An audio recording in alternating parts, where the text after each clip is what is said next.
The Zaltuga Republic was an illegal autonomous settlement founded by Russian and Chinese gold miners in northern Heilongjiang province in China that lasted from 1883 to 1886. At its peak, it had a theater, 2 orchestras, a menagerie, a full troupe of circus performers, a casino, several hotels, and a completely tax-funded hospital, all without the Chinese government knowing about it for nearly 3 years. How did Zaltuga come to be? What was life like, and what led to its downfall? In 1883, gold was discovered along the Albazika River, an offshoot of the 10th largest river in the world, the Amur. The vast majority of prospectors were Russians. The Chinese settlers were low-wage laborers hailing from Shandong province in China. There were also Manchu and Orchon settlers. Alleged settlers also included Koreans, Germans, French, Poles, and Americans. The settlement was also a hotbed for criminals, with escaped convicts from the Russian penal labor colonies being blamed for violence in the settlement. Women, aside from the family members of a few miners, were not allowed to settle in the community. Important decisions within the community were undertaken by miners' meetings in a local field. There were 10 important leaders in Zaltuga at any given time, elected from their own districts. Zaltuga had 5 districts, 4 Russian, 1 Chinese, each represented by 2 foremen. Once it was established that the settlement was relatively safe from Chinese attack, the leaders of Zaltuga decided to bring order to the community. A black and yellow flag was created, symbolizing the land and the gold. The miners established a law between them, written down in a statute of 20 clauses, mainly focused on the distribution of punishment. These laws were heavily enforced to create a semblance of order within the settlement. Punishments within Zaltuga were strict. Some punishments would be doled out with a turnovik.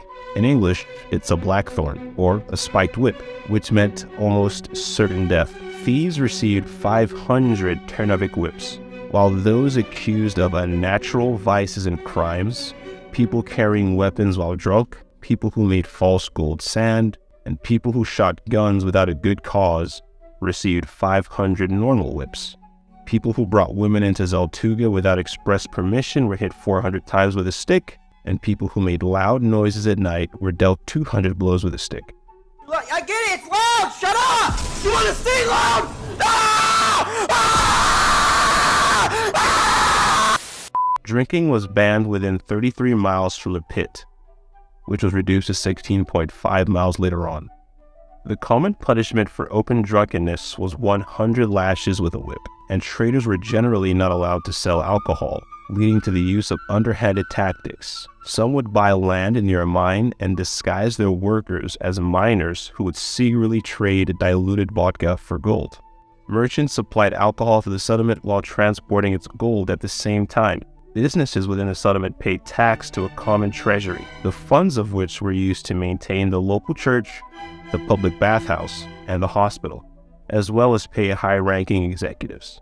Throughout most of the course of the Zaltuga Republic's life, the officials in China did not know about its existence. However, Russians knew about Zaltuga and actively cooperated with it, but refused to acknowledge its existence. When word got out to the governor of Agen of the existence of the republic, the governor repeatedly petitioned Baron A.N. Croft of Peimer to expel the miners, but his words fell on deaf ears. Later on, Empress Dowager C. personally sent a letter to the Russian Tsar Alexander III in protest. The Russians sent Cossacks to Zaltuga to warn the settlers of a Chinese attack, as well as block the passage from Russia to the Chinese side of Amur. Throughout 1885, Chinese forces started to become active around the area of Zaltuga.